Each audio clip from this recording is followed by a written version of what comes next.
So I think that at 5 minutes, we should make a start, as we're going to be finishing promptly at 6 o'clock. So good afternoon, everybody, and welcome, a very warm welcome to Cardiff Women's Aid Senedd election Hustings.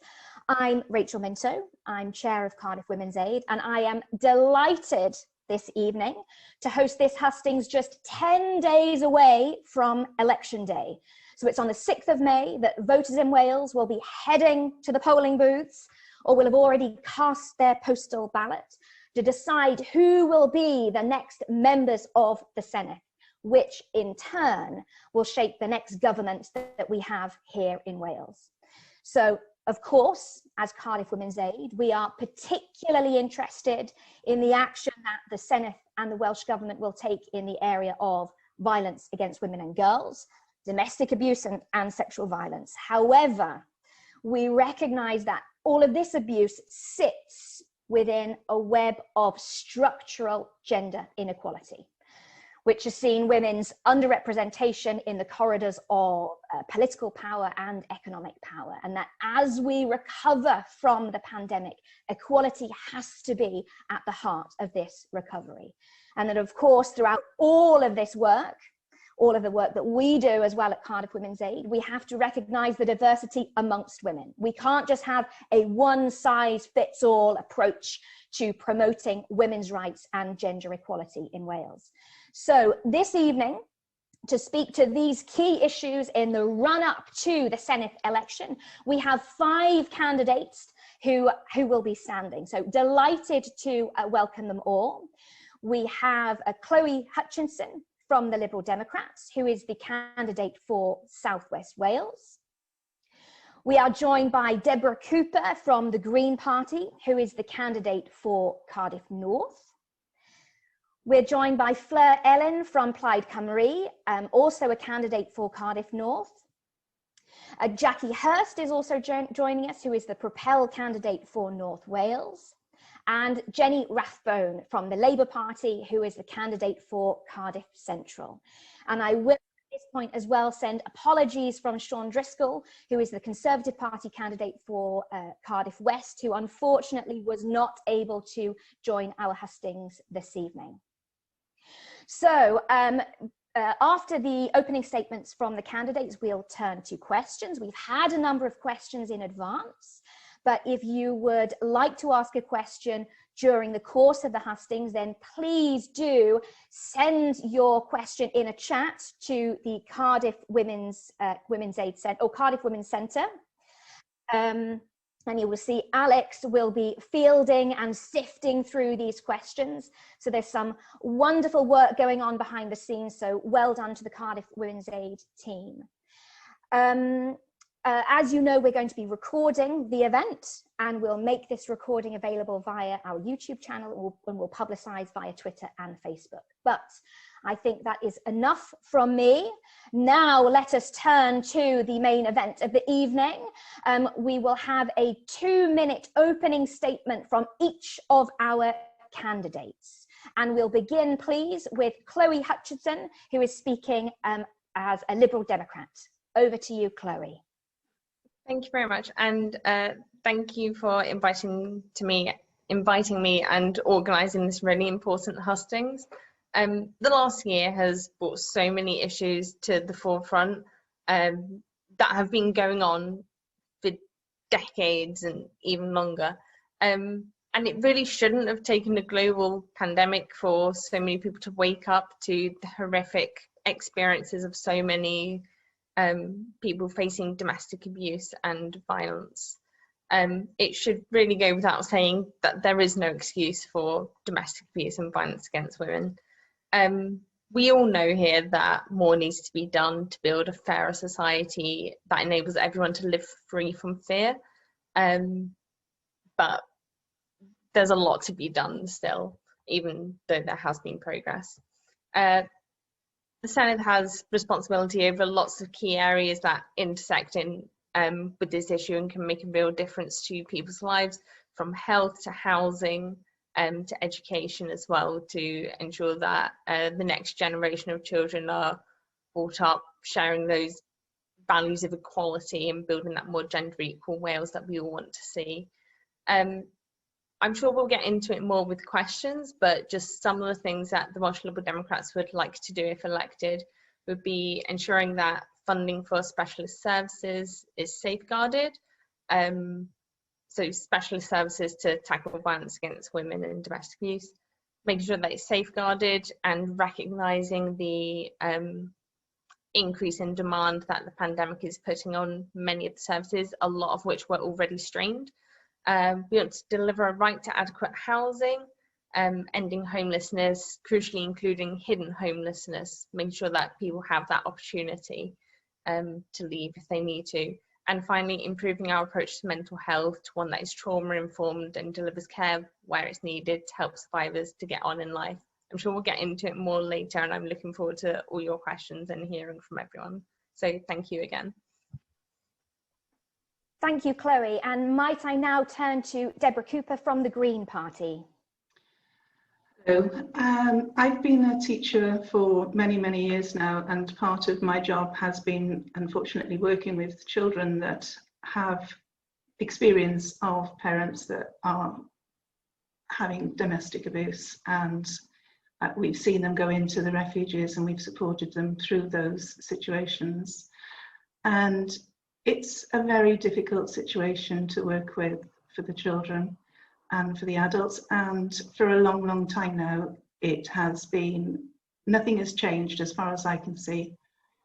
So for the party, the Green Party has decided that it will develop a Wales-wide strategy to tackle gender-based violence, including domestic violence in the home, rape, sexual abuse, FGM, and trafficking for exploitation. So there's a wide range of abuse that women and children do experience that we will incorporate in our policy.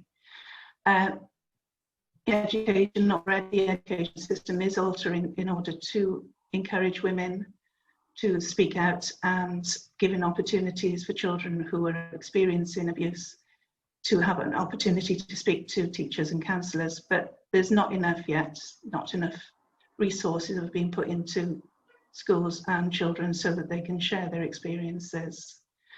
We support the bill that is going through the Commons and the House of Lords at the moment, and we really do think that that is a way forward, but it's not going to go anywhere without the funding behind it.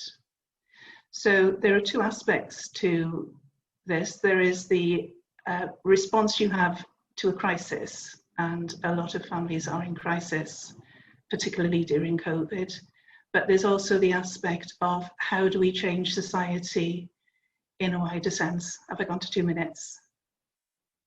Thank you. Thank you very much, Debra. I'm sorry to cut you off in mid-flow. Now, could I please turn to Fflur Elin from Plaid Cymru? Diolch yn fawr iawn am y gwahoddiad I fod yma gyda chi heno. Pleser I fod yma, edrych mlaen I glywed eich cwestiynau chi. Good evening, thanks very much for the invite tonight. I'm really looking forward to hearing about what your priorities are for the next Welsh Government. Plaid Cymru in this election are standing on a manifesto that sets out how we can achieve an equal nation and a nation of equals. We know that at the moment, the reality of modern Britain is inequality, poverty, and unfortunately, as we're hearing more and more over the last few days, a corrupt elite that's willing to give contracts to their friends and open the heart of Whitehall for personal gain. Westminster doesn't work for Wales, and that's why Plaid Cymru want to give the people of Wales the opportunity to have a say on their own future with an independence referendum by 2026. The reason that I'm very passionate about this isn't independence for the sake of it. It's independence to build a fairer society. And we know that we've got a long way to go. Chloe's touched on it, Debra's touched on it. I'm sure all the other candidates will touch on this as we go on tonight. But you know, a quarter of women in Wales have experienced domestic abuse at least once. We know that BAME women are more likely to be in precarious work. And the pandemic has exacerbated both of these things in so many ways, as Chloe touched upon. And we know that we still face a gender pay gap. And again, that this is exacerbated for people of colour and for women with disabilities. So we've got a long way to go. And that's why Plaid Cymru in a manifesto have started to set out some of the answers that we think we've got to some of the issues that we face as our community. Now, we've had our manifesto independently costed by economists, and they say that our ideas are ambitious, but that they're deliverable. And for me, it's this ambition that's going to be key if we're going to recover from the pandemic. So I'm looking forward to going into a lot more detail about this in the questions to come. And I see that I have 15 seconds left, so I'll stop. Thank you very much, Fflur. Can I now hand over to Jacqui Hurst, who is from Propel. Thank you, Jacqui. Hi there, my name's Jacqui Hurst. I'm the lead list candidate for Propel in North Wales, and I'm a member of the Women's Human Rights campaign at the moment. And Propel's policies have been developed in Wales to try to help people here. And we've been working on a Children Before Profit Act. And I wanted to get this out there because I think it's really important that as many people as possible hear about this. Yesterday, the Sunday Times reported that Wales may be leading the world for the proportion of children in care. So more than 1 in 100 children in Wales are now looked after by the state. Now, I was a children's social worker for many years, and I've got to speak in generalities, but behind the scenes, children's care has changed in some very important ways. Nowadays, foster carers frequently work for companies who in turn are owned by bigger companies, then shell companies, and everyone taking a cut of the money charged to the local authority, typically around 45,000 a year per child.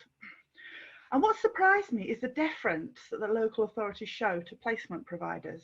So when mothers ask to visit their children to try to rebuild their relationship, the standard stock response is, well, we don't want to undermine the placement. And it's not surprising that fewer under 18s in Wales are leaving care.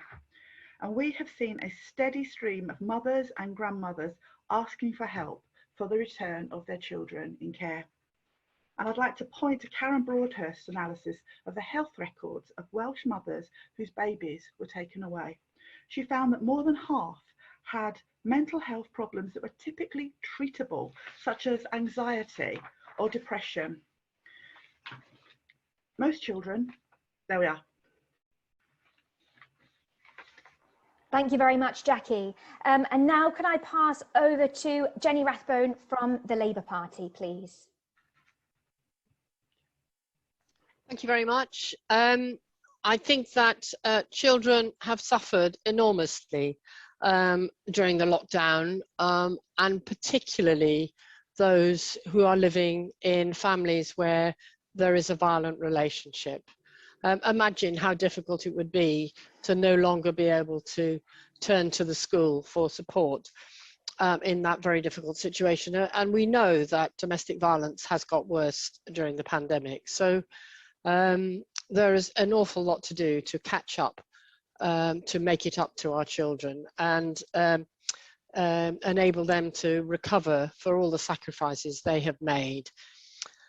We need to, I think, looking at prevention, I think we need to have better antenatal and postnatal care for 2 reasons. One is that we know that if domestic violence wasn't present in the relationship before the woman gets pregnant, it certainly is, there is a significant rise in the start of a violent relationship when the woman is pregnant, often because the man can't stand the fact that he's no longer the center of attention. And the first is the other reason, of course, is that poor parented people often carry on that poor parenting in the relationship with the child because they've simply never learnt what good parenting looks like.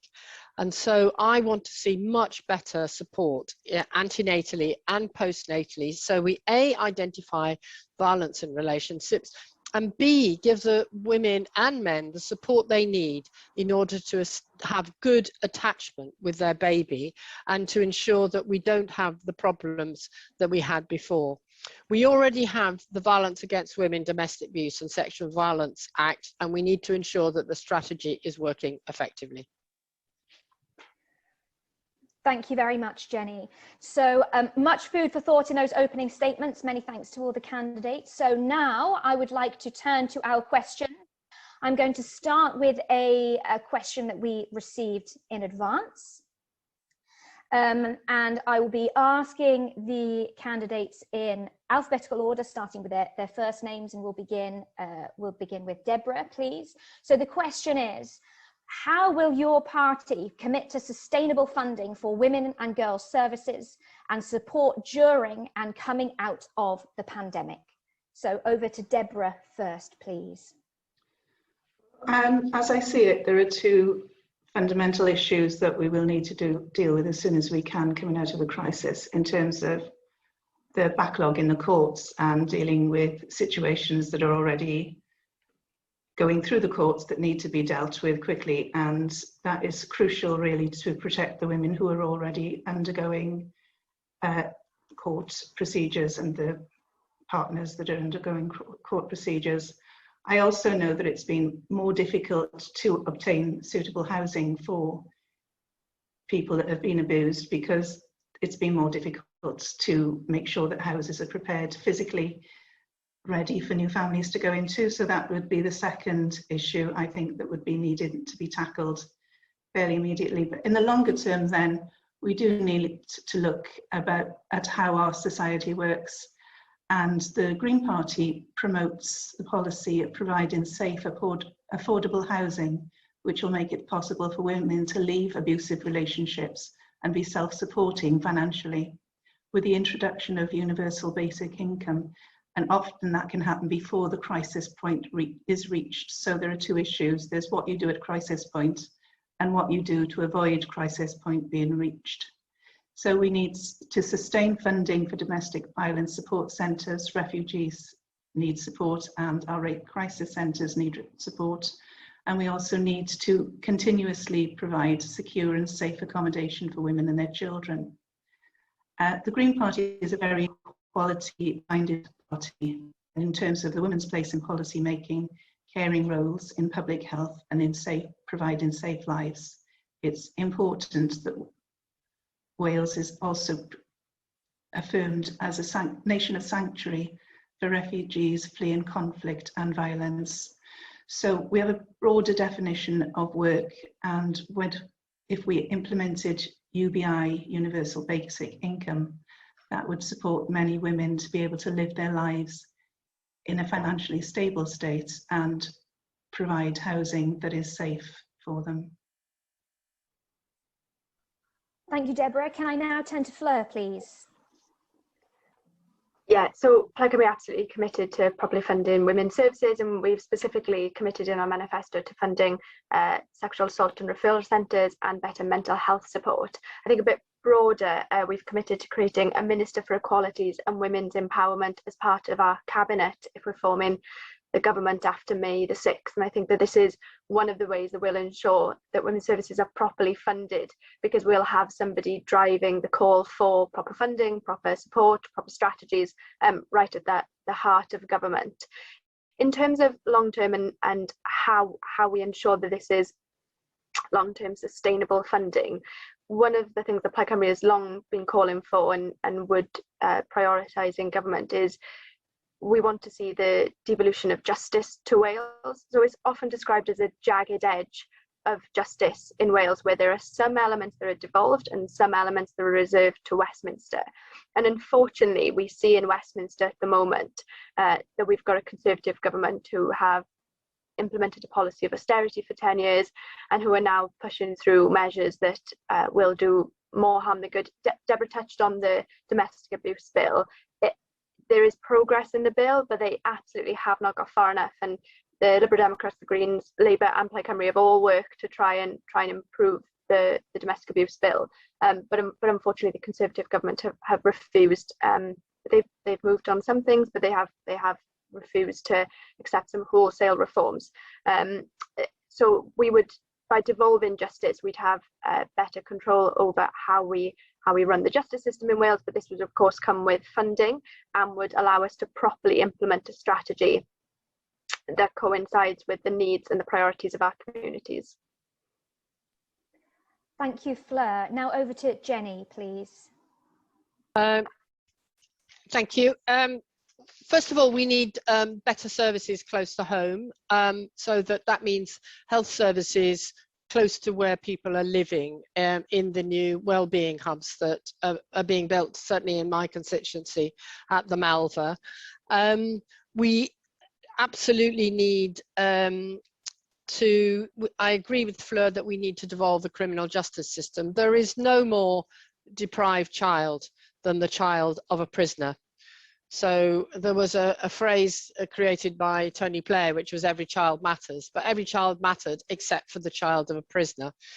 And we need to have a much more reflective criminal justice system that doesn't send people to prison for things that are not where they have no risk of violence to the rest of society. People need to do their time for something they've done wrong, but there are many other ways in which they can do that and pay back to society other than locking them up, and the appalling impact that has on children.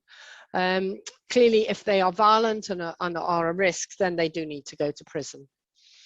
I think that it's very interesting to have a UBI. I agree with that it would be very important to trial that, but we can commit to trialing it, but we're certainly not going to be able to roll it out until we get some sort of commitment from the UK government, and that's not going to happen anytime soon.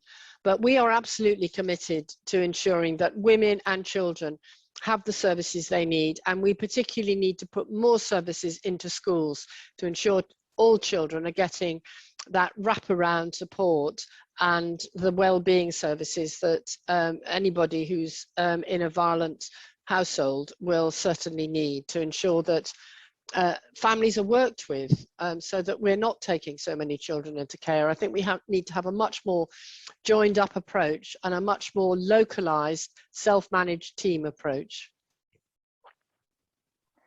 Thank you, Jenny. Now could I invite Jacqui, please?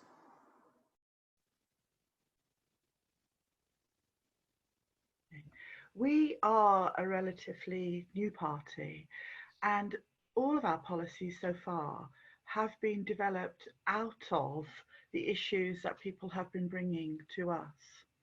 But thinking more broadly, rather than thinking of women all the while as recipients of services, certainly I would like to listen to the people who come to see us and say, well, how would it be better for you? But I do also think that there's some absolute key issues here. Women have more choices when women have better pay. Okay, we have more choices when we have skills in industries that bring in, okay, a whole lot better money. So we have a plan for renewable investment in renewables in the future, and in the train of that comes good quality apprenticeships, skills where girls and women can learn to earn money, okay, that then gives them more choice. Okay, so certainly we're about listening to women, articulating what best works for them as they go forward. And frankly, there are so many changes so often. The listening is a very, very good way of just keeping up. But after that, we do need women to have access to much better jobs. Yeah. Thank you, Jacqui. And now finally over to Chloe, please. Thank you. So to return to the question, as I've kind of alluded to in my opening statement, we are absolutely committed to safeguarding the funding for women and girls services and making sure that there is enough support to meet the demand that we've sadly seen increase throughout the pandemic.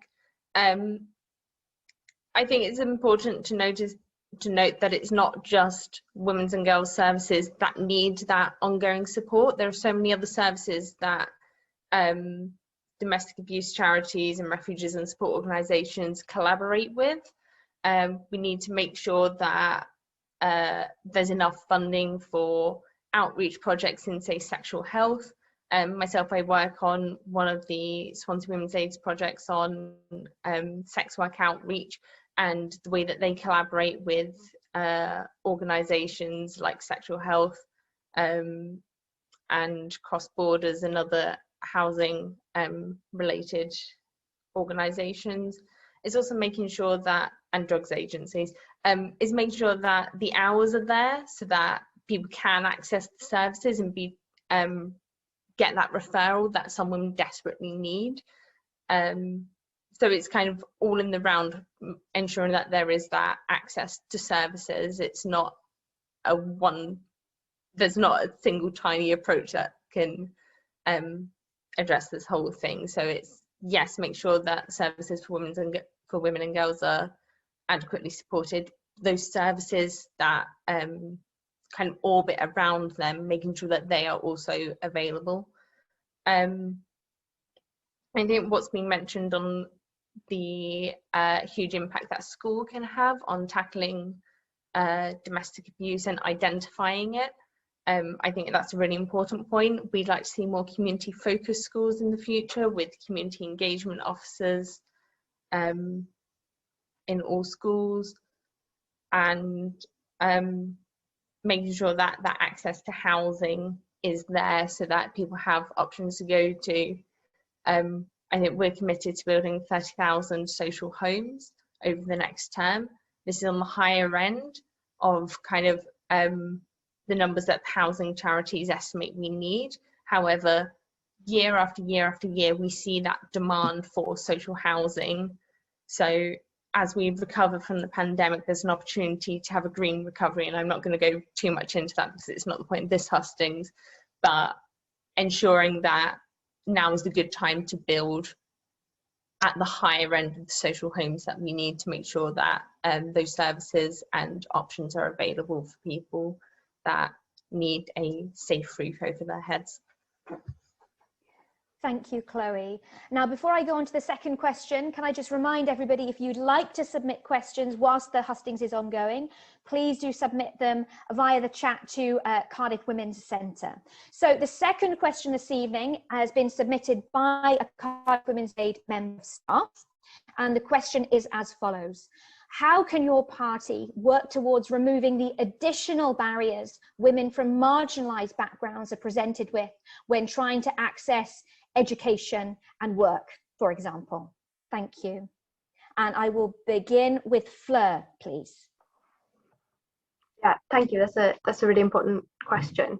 So I think that there's so many different elements that we need to tackle in order to tackle this, because we need to tackle the root causes of inequality. And as I mentioned before, we know that BAME women are more likely to be in precarious work. We know that the gender pay gap is wider for women from different communities.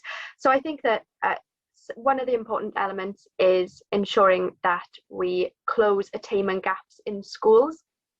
So we know at the moment that we've got big attainment gaps in schools, and one of the biggest attainment gaps, for example, in university, is the BME attainment gap. And we know that in junior school, one of the biggest attainment gaps is between children from advantaged and disadvantaged backgrounds. So it's about trying to start tackling those root causes of inequality at the beginning. So for example, Plaid Cymru would give every child access to care from 24 months on. We would campaign against the removal of the £20 uplift to universal credit and seek the devolution of welfare powers in order to try and create a fairer welfare system, so that we don't see those massive wealth disparities leading to further inequalities down the line. As we maybe get older, I think education was one part of the question. We've today set out our goal, our long-term goal, I should say, of achieving free university tuition. We'd start by setting caps on university tuition in Wales and increase maintenance grants. And again, it's about ensuring that wealth and money isn't a barrier to accessing education. And we know that at the moment people and students are being priced out of education, and that education is of course so important in terms of leveling the playing field. I think that we need to look at our politics as well, and Plaid Cymru are have a long way to go, as I'm sure the other candidates will agree. I think parties in Wales have a long way to go in terms of achieving equality in terms of representation in our candidates. You know, our panel maybe tonight, but lots of hustings that I've been in over the last couple of weeks haven't necessarily been reflective of communities in Wales, and that isn't a criticism, by the way, of the organisers. That's a criticism of all political parties, including my own, in Wales. So I think, you know, we have to sort of we always say that if our politics is representative, then it will help lead to better policies which will be representative. But at the moment, we're so far from achieving that, and we would implement all the recommendations of the committee that looked at how to make the Senedd more accessible, including looking at things like legislating for gender representation, etc. I think then, sorry, I don't want to go into too many details. Like I said, there's so many different elements, but maybe one that's really important to me is I think that we need to be better investing in gender identity services in Wales. We know that at the moment trans youth face massive barriers in terms of accessing the gender identity clinic in Wales, waiting lists of up to 32 months for accessing services, and we know that, you know, our trans youth face massive barriers in our society, and we have fully committed to better funding our gender identity services. But you know, we could touch on every single element, I think, and I'm sure that other candidates will go into more details on other elements. Thank you, Fflur. Now can I pass over to Jenny, please? Thank you very much. I think the relationship and sexuality education in schools is going to make for a much more respectful relationship of difference, which is what we want for Wales, as we are a nation of sanctuary. I'm very proud to be a nation of sanctuary. That means that a lot of people arrive in Wales very traumatized because they've seen absolutely appalling things.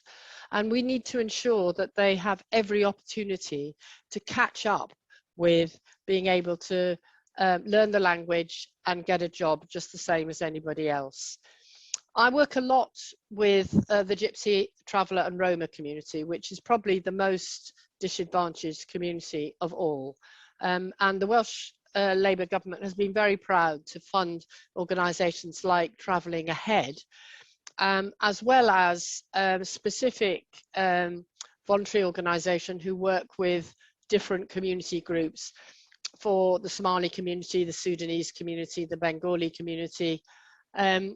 And we need to ensure that women and children from all the communities who make up the rich culture of Wales are able to know where to get help and advice if they are suffering abuse. We need to have an end to honour killings, an end to forced marriages, an end to female genital mutilation, and we need to work together with the communities that where that may be present, to ensure that people feel able to come forward.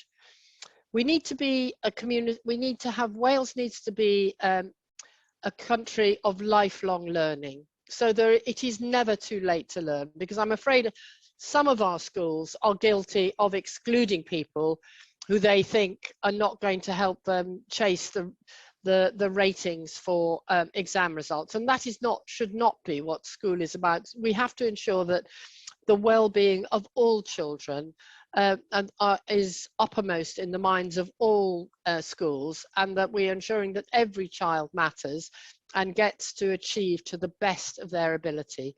Otherwise, we are losing out on the talents that people have, and people become very frustrated and may well be subject to abuse and exploitation, and that is something we have to stop.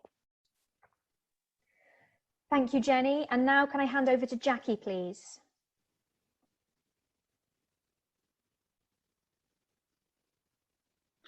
this is a fairly short answer. We need to be clear exactly what the additional barriers are. Okay, we need to keep asking about that and encouraging organisations to keep asking why is no one from this community or that community ever coming here. We need to maintain our sensitivity to those issues, okay, and support ongoing research. Keep listening. Thank you, Jacqui. Now, could I hand over to Chloe, please? Thank you. A lot of stuff's already been mentioned, but in terms of working to remove those additional barriers towards that women and others, well, women from marginalised backgrounds in particular face, we'd like to see the principles of fair work embedded, tackling things like the ethnicity pay gap that we see, but also adopting measures to make sure that people are comfortable kind of addressing abuse, but also sorry, words have gotten away from me, to make sure that they can speak out against unfair practices. We'd like to see a right to flexible working from day one. This is something that could benefit disabled women in particular, but also those that face childcare responsibilities or other caring responsibilities as well. In terms of education, I think the new curriculum is going to make a fantastic impact, and it's something I'm really proud to see, especially the part of the curriculum on relationship and sexuality education that's already been mentioned. That's something I was incredibly proud to work on within my party, and I'm really pleased to see that Kirsty's taking it up in government. Also on education, the implementation of the diamond reforms, crucially the putting student finance for part-time and full-time education on par, kind of making it a lot easier for people that wouldn't be able to access full-time education to still get that degree education that they are seeking. I worry about Plaid's policy on reducing tuition fees and the impact that will have on our universities in terms of funding, then plugging the gap that it leaves. For me, the focus is always on making sure that everyone is supported in their living costs. Diamond has taken a huge step forward. As someone that was on Student Finance England, Student Finance Wales is in a much better state now. That funding, equal funding for part-time. We need to go a bit further. We need to make sure that students have access to other support that they are currently excluded from, especially students from marginalised backgrounds or those that face additional costs due to their positions. And finally, I'll quickly end on the note of we need to make sure that when accessing services, crucially health services and housing, that as much as possible there is a policy of non-cooperation with the Home Office for kind of handing over details for immigration purposes. We need to make sure that the most marginalised in our society, those with insecure immigration status, are not held back from accessing the support they need for fear of being deported. Thank you very much, Chloe. Now, let us move on to our third question. Oh, my apologies, Debra. Now, let's hear from Debra. Over to you, Debra. Well, when I was a teacher, I worked for the Ethnic Minority and Traveller Achievement Service. So my actual job in school was to monitor the learning of all children with an additional language, basically, and also we compared that to the mainstream child and how they were achieving. And I think it's quite important to change the thinking on it from the crucial early years. You know, you have to have the kind of curriculum that is accessible to all. So thinking about books, for instance, multicultural books need to be in all schools. The art curriculum needs to be multicultural. The history needs to be very well defined, and I know that the government at the moment is planning to change history teaching so that it is less colonial and more honest about what our history is. So, and also teaching different cultures within school. So what I found when I was in school was that the children that had more than one language often were quite high achievers. So I think changing the thought process is quite important, changing it from a barrier to an opportunity. If you have a school where there are multi-ethnic children, multi-lingual children, you have an opportunity to learn from each other and learn in a more real way. So if you see it like that, then all children make progress, all children learn from each other, and all children become more respectful of each other with the right curriculum. So starting from the early years, I would say that that should now go Wales-wide. I know working in Cardiff, there is more opportunity because it's a more diverse society in Cardiff, but really the principles of MTAS to monitor everybody's achievements and to see ethnic minority and travellers' achievement of service as something that should go Wales-wide, I think is quite important. It doesn't stop the fact that later on a lot of children do opt out of the education system, and there are very many reasons for that, including the fact that they might become disenfranchised at high school level. So again, our curriculum is about making it more learning about the environment we're in, more physical. It's about giving children opportunities to choose what is interesting to them and to learn about that. So it's not about, it's more about changing the education system and responding to what children want to learn about, as well as seeing education as a barrier because of certain reasons, although there are obviously those reasons that exist. So if you're talking about people from different cultures, they come from all socio-economic backgrounds as well. So it would be stereotypical to talk about people that have less opportunity because of their colour or because of their language. It is, I think, partly to do with finances, partly to do with opportunities, partly to do with the schools they go to. And all of those barriers are faced by all of the children. If you actually look at the figures, there are a lot of children from all the different backgrounds. That it's not easy to understand and define it in terms of race or in terms of people that speak more than one language. Because like I say, a lot of the children I worked with, when we actually analysed the figures, the children that were achieving best or more highly in academic terms were often the children that had more than one language. So what you really need to do then is take it further and think, well, if their children are achieving at primary level, why is it that something falls back in high school and then the same people somehow don't go on to get good jobs? So you have to analyse the situation, I think, and take it in terms of what causes that at that point. You know, why do people become disenfranchised from the system when they're teenagers? And it's not always because they're disenfranchised. Maybe they feel anxiety when they go into school. Maybe they're facing something that they don't want to face in terms of racism, possibly. But that's really, I think, what we need to face up to. It's poverty and racism, and maybe the curriculum just isn't suitable at certain age ranges within the schools. Maybe it's the curriculum that needs to change.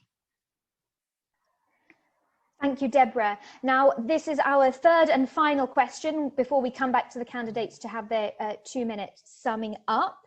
Can I ask the candidates, in the interest of time, to keep their answers short? I'm afraid I'm going to have to restrict you to 45 seconds, so we will need to be focused and concise.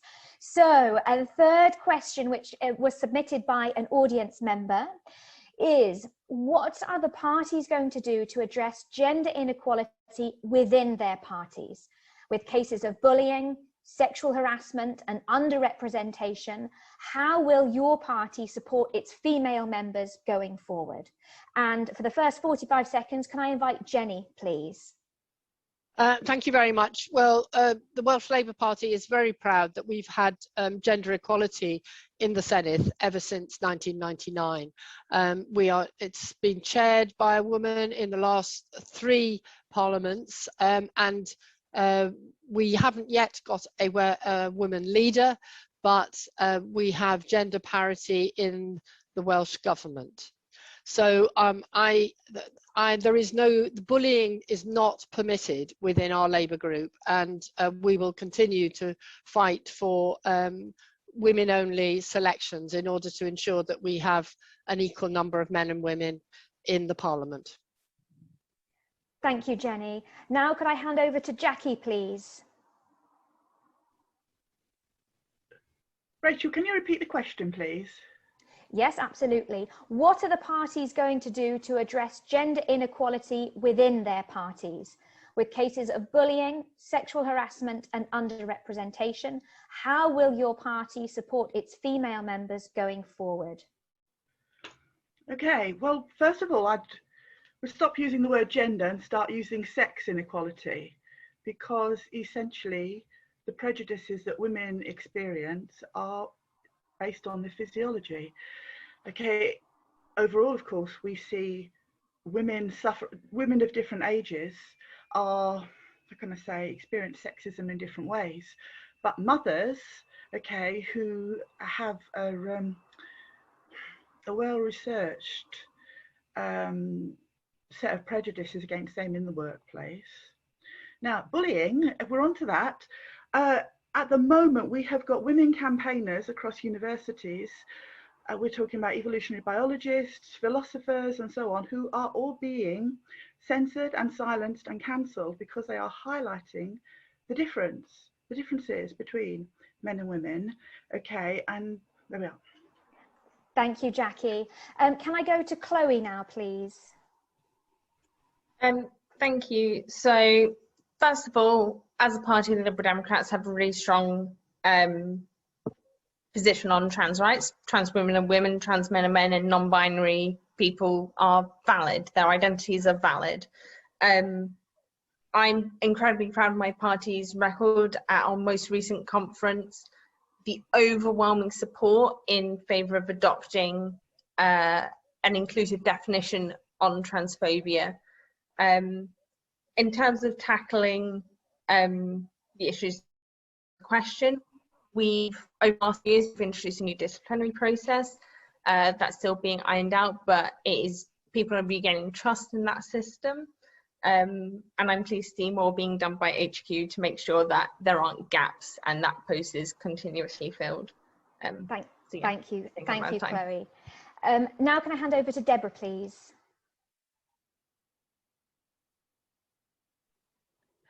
Well, I think probably I'm an example of positive discrimination. As you can probably tell, I'm not that confident as a speaker and I am relatively new to politics. But our party insists on having 50-50 representation on standing candidates. And as it happened, the 4 people out of the people that stood, we were 50-50 in terms of gender equality. And I was elected. So I've been encouraged to become more confident in politics and more active in politics, but I'm new to the game basically, and I'm new to the game because our party discriminates in favour of women, and our party has helped me to become more confident. Not quite there yet. Thank you, Debra. And now can I go to Fflur, please?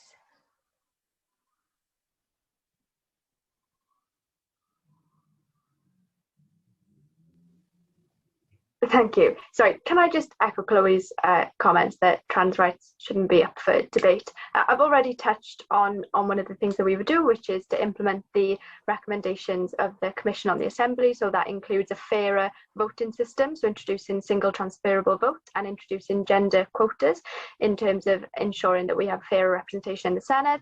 Within our own party, we are working very closely with our sections to try and set up mentoring schemes.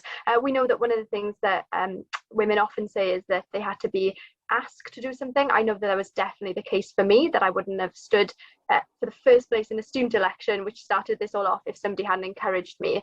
And that's why mentoring programs are very important. So working with the women's section, and we're also super. Thank you very much, Fflur. I'm sorry I had to cut everybody off. We need to keep things short and sweet for the final question. Now I'm going to invite the candidates to do a 2-minute summing up. And I would like to invite, please, Jacqui to begin.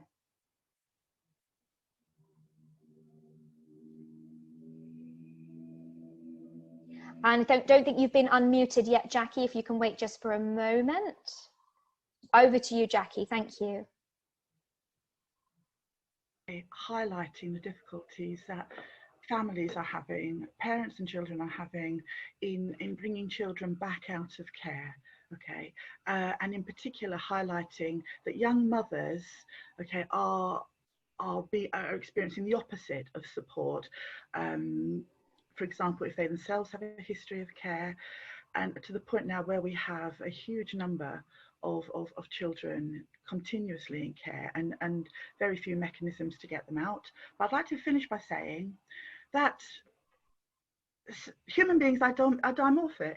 Okay, you cannot turn from a female to a male or the other way.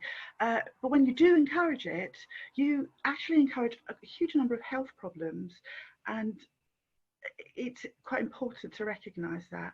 So a lot of women are campaigning on behalf of our sex, and I think we're following the suffragettes in that.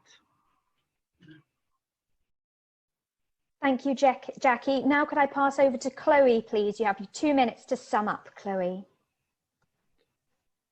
Thank you again for the invitation to this Hustings. We've covered a really broad topic.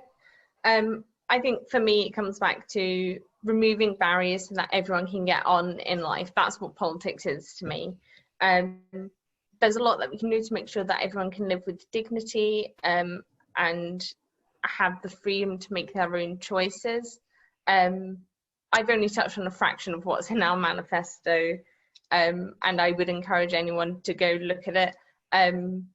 I think one thing I wish we'd been able to talk about more this evening was how we can improve mental health services and build that approach that really sees a trauma-informed society that recognises the stresses of life and the difficulties that everyone faces.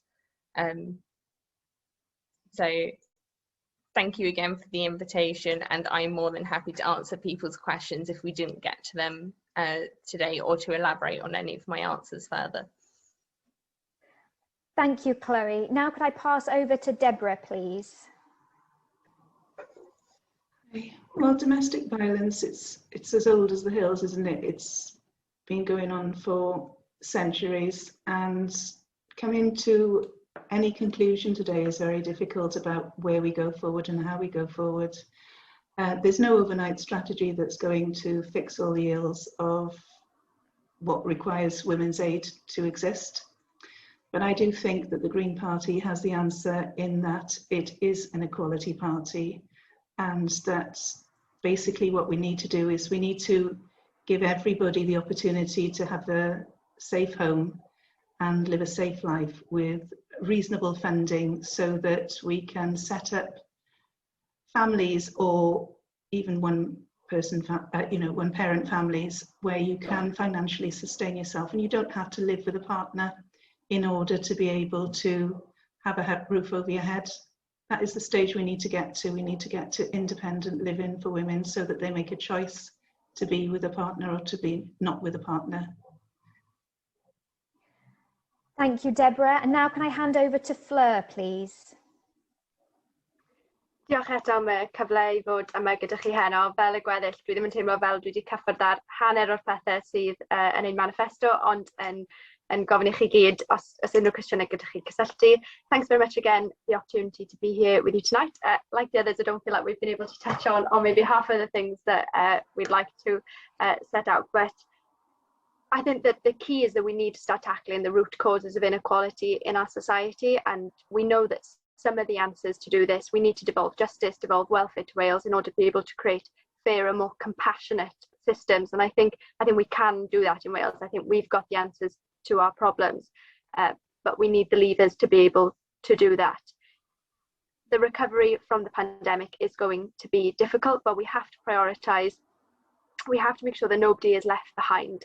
The last few months have exacerbated so many issues for so many people, and we have to make sure that we put building everyone and tackling poverty and inequality at the heart of our recovery after COVID. Thank you, Fflur. Now, finally, over to Jenny, please. Thank you very much. I've been 50 years a feminist. The first film I ever made at film school was about domestic violence, which can happen to anybody, for people of all classes. And we need to continue to bear down on that. We need to make every contact count in the health service. I've in the past been involved in training to ensure that midwives and others are asking and acting. They may have been the subject of domestic violence themselves. We must have don't be a bystander training to ensure everybody feels confident to raise these issues. Welsh Labour is very proud to have supported LGBTQI+ rights, and just as we show racism the red card, we need to show trans, LGBT discrimination also needs to be outlawed. We are proud to have set up the transgender clinic headed by the wonderful Sophie Quinney, and only Welsh Labour has the experience, the ambition and the radical solutions to deal not just with the pandemic, but the jobs crisis that will arise out of it, as well as the climate crisis and the nature crisis. So I hope you will consider voting Welsh Labour.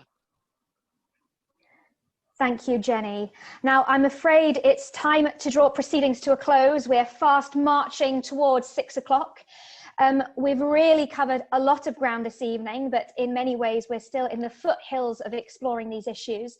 And I wish we did have more time to explore these issues together. But I hope after this hour that we've had with the candidates, that you all have a better idea about the positions of these candidates, the positions of the parties, so we're all able to make a better informed decision next Thursday when Wales decides who is going to be in the next Senedd, so the next 5 years of Welsh politics. So at this point in time, I would like to say a huge thank you very much to everybody for joining this evening, for your active participation. My apologies that we didn't reach all of the questions. I saw them coming in thick and fast. I have a number in front of me, so my apologies that we didn't get to your questions. And also, of course, thanks very much to the candidates who agreed to take part in our hustings this evening.